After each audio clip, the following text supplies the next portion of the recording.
Continuamos aqui no livro da Patrícia, Vivendo no Mundo dos Espíritos. No capítulo que eles conversam um pouco sobre a obsessão. E eu vou voltar aqui só nesse parágrafo aqui do normalmente, para a gente seguir a linha de raciocínio. Normalmente, o obsessor tenta dar ao obsediado uma ideia fixa. Às vezes, faz recordar parte da existência anterior para que ele se confunda. Quase sempre, entre o encarnado e o desencarnado, ou os desencarnados, há lutas e trocas de ofensas. O ódio e a paixão os unem. Essa forma, né, de ação, se a gente parar para pensar, não é muito diferente do que acontece entre os encarnados, né, quando uma pessoa tenta influenciar negativamente a outra. O que ela faz? Ela se aproxima e começa a dar ideias, né, e insistir em ideias para que aquela pessoa que ele quer influenciar aceite o que ele quer fazer, né? Então, o processo é muito semelhante. Claro que os meios que, quando envolve desencarnado, são às vezes mais sutis, às vezes até mais contundentes, e talvez mais difíceis da gente perceber, porque a gente não está vendo. Muitas vezes a gente pode achar que são ideias da nossa própria cabeça, e é aí que mora uma grande dificuldade. Já entre os encarnados, você está vendo a pessoa, você sabe que é uma influência direta, e talvez seja mais simples e mais fácil para a gente se proteger e não ceder. Mas o processo em si é muito, muito semelhante. Em nossa aula prática, viemos para a Terra, já que tínhamos visto no hospital da colônia ex-obsediados, desencarnados que foram obsediados quando encarnados. Como sempre, viemos de Aeróbus, paramos num posto de socorro na Terra e saímos para ver alguns casos de obsessão. O primeiro que analisamos foi de simples influenciação mental, como de um desencarnado que não sabia que desencarnara estava perto, encostado em uma encarnada, uma menina, vampirizando suas energias, ou melhor, trocando energias. Ela começava a sentir sintomas das doenças, do mal-estar que o desencarnado sentia. A menina tinha o pai desencarnado perto de si. Sentia dores e tristezas que começavam a afetar seu físico, tentando intuir a mãe e levá-la para tomar passes. Foi um alívio para nós quando ela resolveu ir ao centro espírita. Ao tomar o passe, o espírito também recebe e se sente melhor. O pai desencarnado foi convidado a permanecer no centro espírita para ser doutrinado mais tarde, na sessão de desobsessão. Aí, nesse ponto, eu acho que a coisa fica meio confusa, né?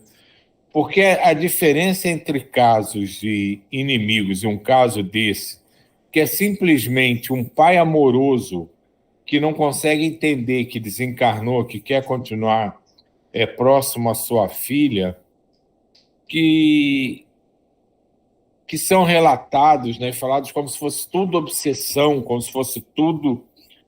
de certa forma, negativo, sim, porque aquilo gera uma energia que causa mal-estar.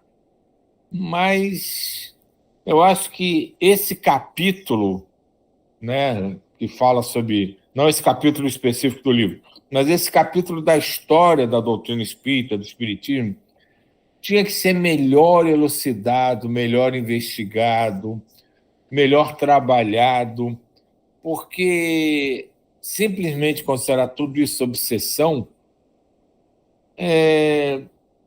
eu não consigo ver assim, porque nesse caso eu não consigo ver nesse pai uma obsessão. A gente pode até dizer que é uma forma de carinho deturpada, ou de amor mal compreendido, não correspondido, várias formas, mas não que seja uma obsessão, porque ele não tem nenhuma obsessão por aquilo. Ele só não entende o que aconteceu, e como todo pai, como toda mãe, como todo ser que ama e gosta de alguém, se sente bem e gosta de ficar perto dela, quer protegê-la, quer amá-la. Então, para mim, esse capítulo de obsessão na história do Espiritismo precisava ser revisto em muitos e muitos pontos. Silvio, Diga. é interessante isso, mas eu acho que tem muito a ver com as formas de amor. É porque ele fala paixão e raiva. A paixão, a gente também interliga com o amor, né? E a paixão amorosa, vamos dizer assim, ela também pode ser obsessiva, né? Por amor, né? Uma paixão de amor, ela pode ser obsessiva. Talvez seja a falta de palavras, né? De não, na língua para explicar os casos de forma mais, vamos dizer assim, claras. Mas eu vejo muito essa coisa do amor que para mim, no começo, né, eu questionei a palavra amor, sempre questionei. Agora eu vejo as formas de amor e vejo que o amor pode sim ser obsessivo por causa da paixão.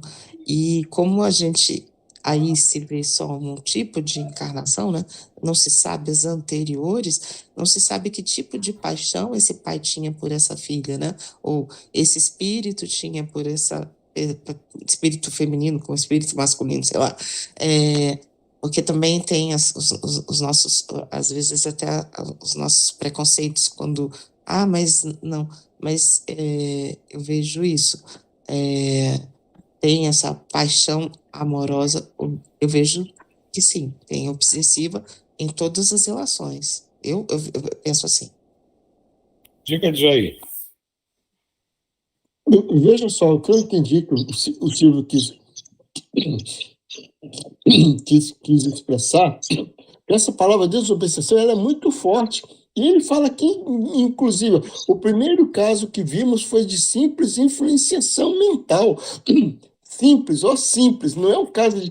Eu acho que obsessão, como o Silvio está falando, é uma palavra muito forte, sabe?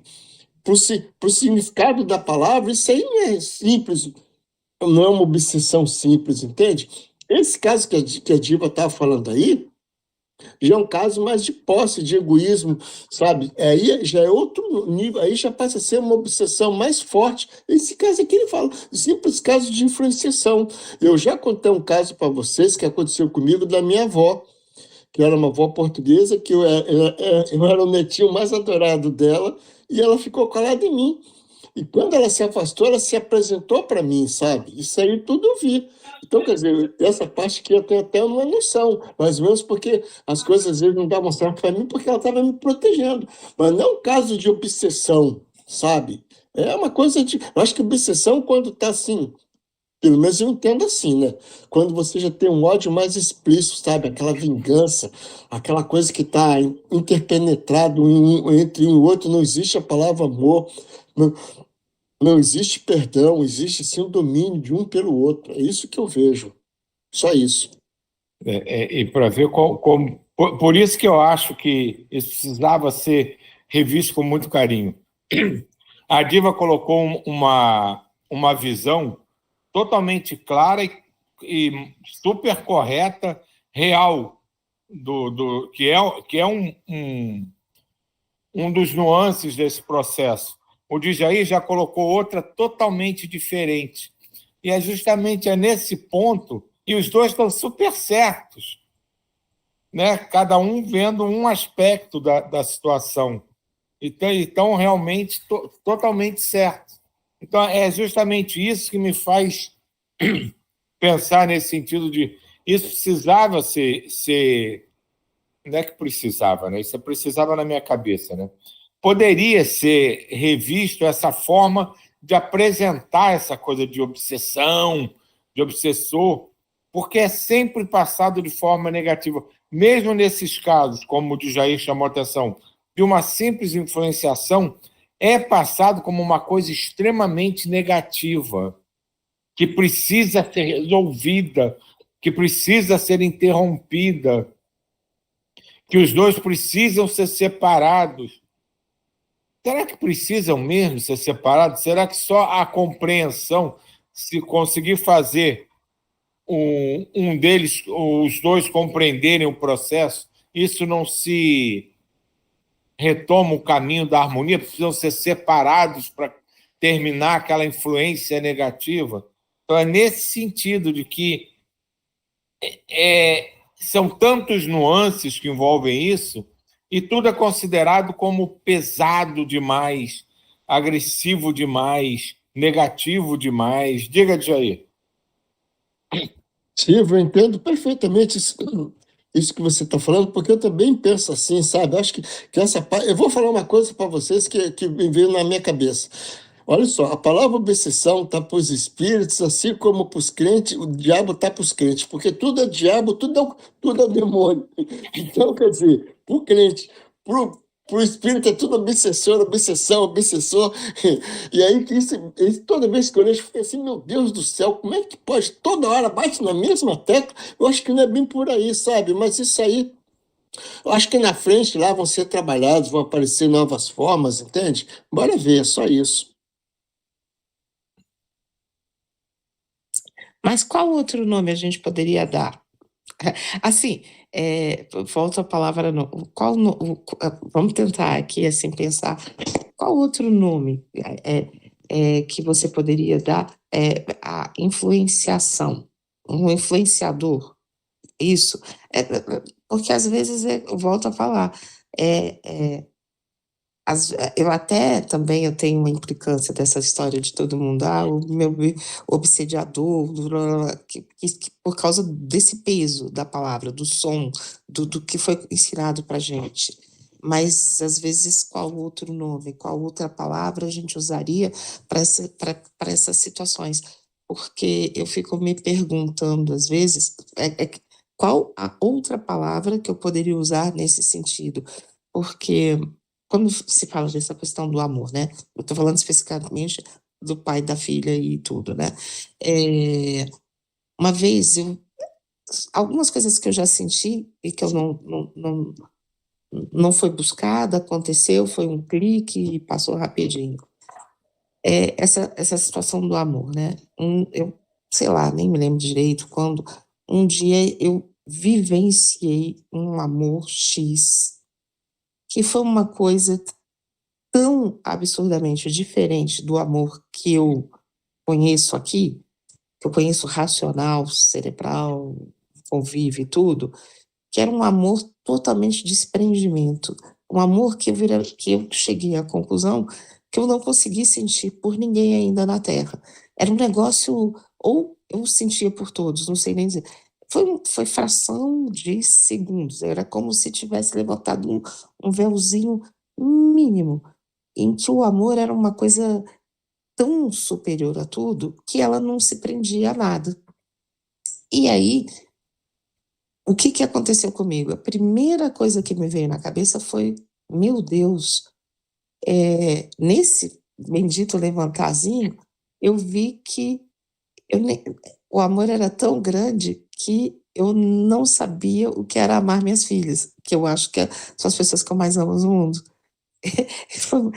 E aí eu vi que o meu amor aqui na Terra, filhos e tudo, era um pouco, vamos dizer assim, maculado, né? Maculado pelos apegos, maculado por uma série. E aí o racional começou a funcionar e eu vi que eu tenho um amor muito maculado, muito tipo, maculado assim, né? Ele tem várias máculas ali, porque ele tem um apego, ele tem uma série de coisas que fazem a gente ficar ali, então, e eu chamo de amor. Mas o amor é muito além disso. e às vezes ele é total desprendimento, e ele às vezes até não tem cara desse amor que a gente sente.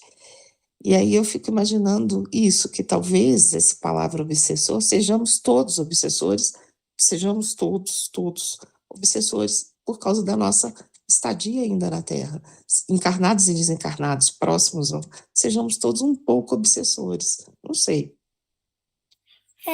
Eu acho que o que você estava falando faz muito sentido com relação ao apego e ao desconhecimento, né? Porque, assim, eu concordo com o Djaí, que também me incomoda horrores essa coisa, tudo é obsessor, tudo está obsediado, aí querendo justificar atitudes, enfim. Mas é uma palavra específica, talvez não tenha, é como saudade, que só existe na nossa língua e não existe em outras.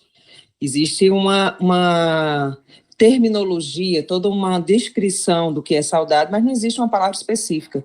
Talvez fosse assim, para esses casos em que há ainda uma ignorância e o apego, que é forte às situações, serem esclarecidos, né? Porque o esclarecimento traz luz para toda a situação, e a situação se resolveria por si, sem botar nenhum peso, né? Botando o amor, que é isso que você acabou de falar, Diva. Botando o amor de uma forma, talvez que a gente nem saiba, talvez não, provavelmente a gente nem sabe o que é um amor mais elevado, porque o nosso amor é recheado de apegos, de egos, enfim. Mas talvez seja por aí, tentar explicar a situação sem uma palavra específica.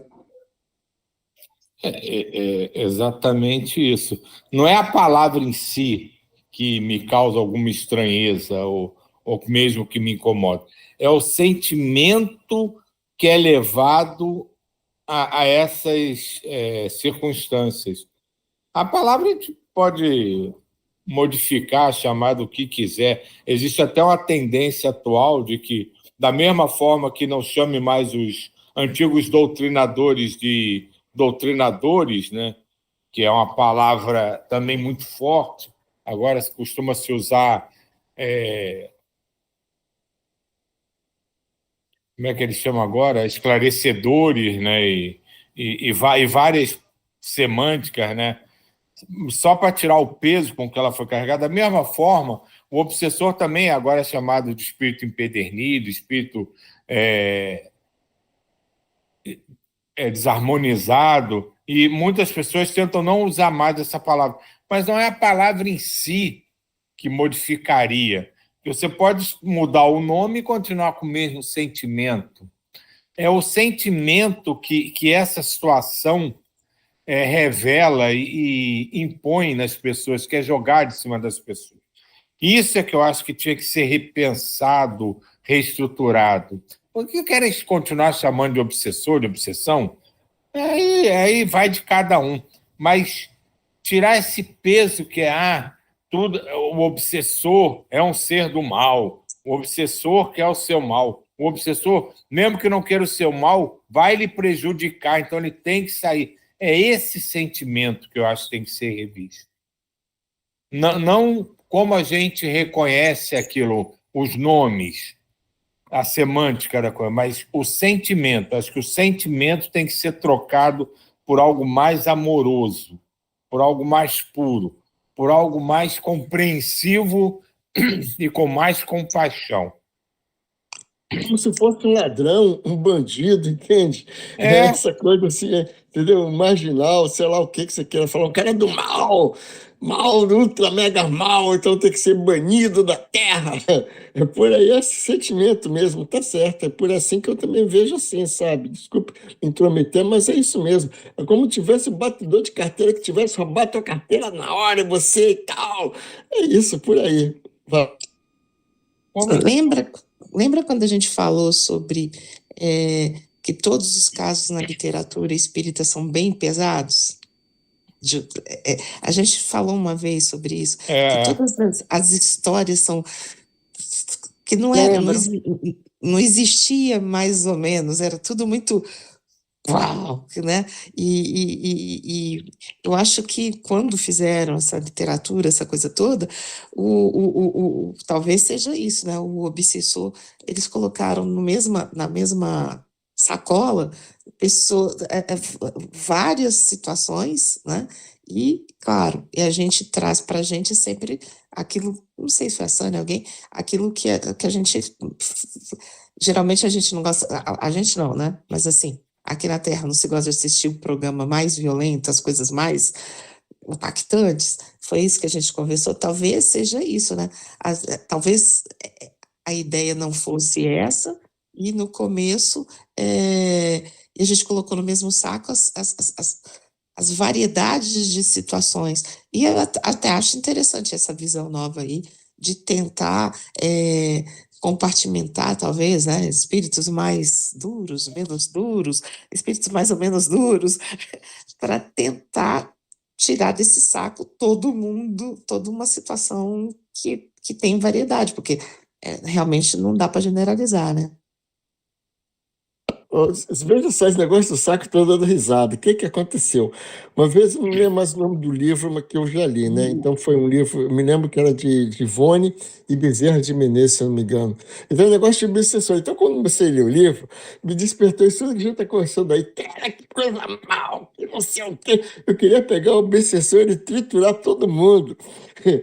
E aí depois do desenrolar da história, eles simplesmente eram vítimas daqueles caras que eles estavam perseguindo.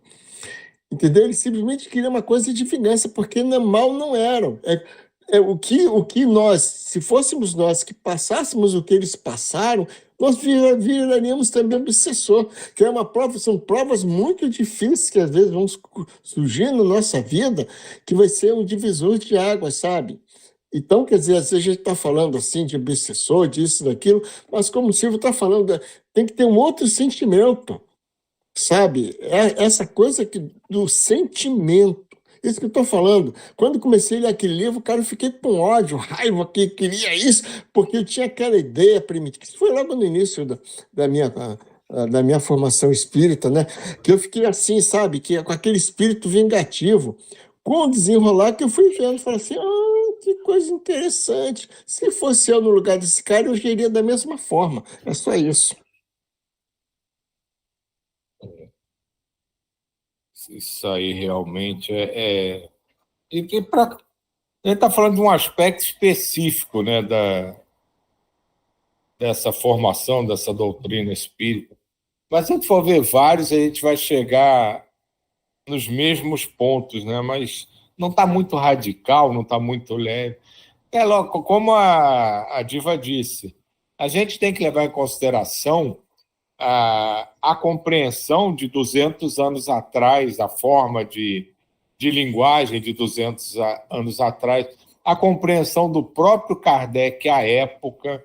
Certamente, se Kardec encarnasse hoje, a literatura espírita seria totalmente diferente. O Pentateuco Espírita seria escrito de outra forma. Isso não tem nem o que discutir.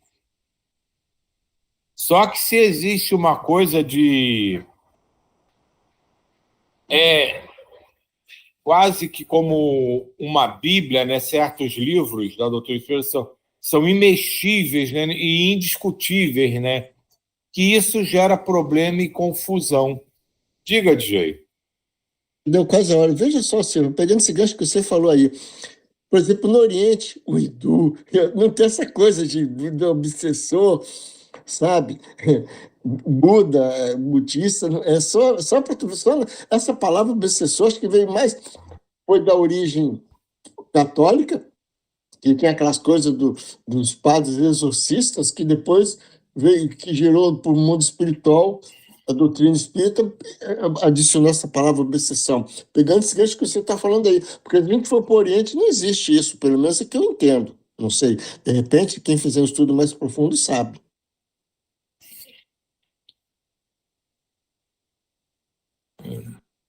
São 8h29, acho que eu não vou nem continuar lendo, porque não vai nem vai ler o parágrafo. Concordo com o Silvio que a literatura hoje seria diferente, viu? Porque mudou realmente, né? assim, a gente está. E eu acho que mudou os corações da gente, né? Todo mundo mudou de alguma forma. Nós estamos mais ligados ao amor do que à dor hoje em dia, né? A gente começa a ver, por exemplo, que uma educação não precisa mais bater, você pode educar com amor. Então, eu acho que mudaria também essa literatura. Diva, para você ver rapidinho, no Evangelho segundo o Espiritismo tem duelo. Duelo não existe mais. Para você ver como houve um salto, o amor está mais à tona do que o ódio, né? Pelo menos eu vejo assim também. Isso aí, com certeza, hoje, nós aqui mesmo, desculpa, somos muito mais amorosos e entendemos as coisas de forma diferente do que há 2, 3 encarnações de cada um para trás. Certamente a gente deveria ser muito mais duro, muito mais contundente, muito mais intransigente. Sim, você está sendo bonzinho há 3 décadas atrás, não precisa de ser encarnação, não, viu? Mas isso leva a esse tipo de pensamento, né? A gente está crescendo, é inquestionável isso. Se nessa própria encarnação, se levar para encarnações passadas, anos para trás, a gente já modificou alguns pensamentos que a gente tinha, imagina, jogando para 200 anos, para 300 anos, para 1000 anos, como modificou tudo, né? E como vai modificar daqui para frente. Quem sabe na nossa próxima encarnação a gente já pense de maneira totalmente diferente até do que pensa hoje. E eu acho que tudo isso, os movimentos em si, tem que acompanhar essa mudança dos seus componentes. E eu não sinto isso. E eu não falo isso só nesse ou naquela forma de religiosidade. No geral, há uma tendência de se querer manter aquilo intocável na pureza da sua criação, quando aquilo já não existe mais. A Igreja Católica foi criada numa época, numa situação que não existe mais. A doutrina espírita veio para a humanidade num pensamento de época que já não existe mais. E mesmo essas do Oriente, que a gente conhece um pouco, mas não, pelo menos eu não conheço profundamente de fato, também já devem ter sofrido modificações, e tudo ao nosso redor. Então, é essa necessidade que às vezes eu sinto. Todos os movimentos deveriam prestar mais atenção aos seus componentes e esquecerem de que são a origem questionável de tudo. Não, eles foram princípio, e os princípios mudam.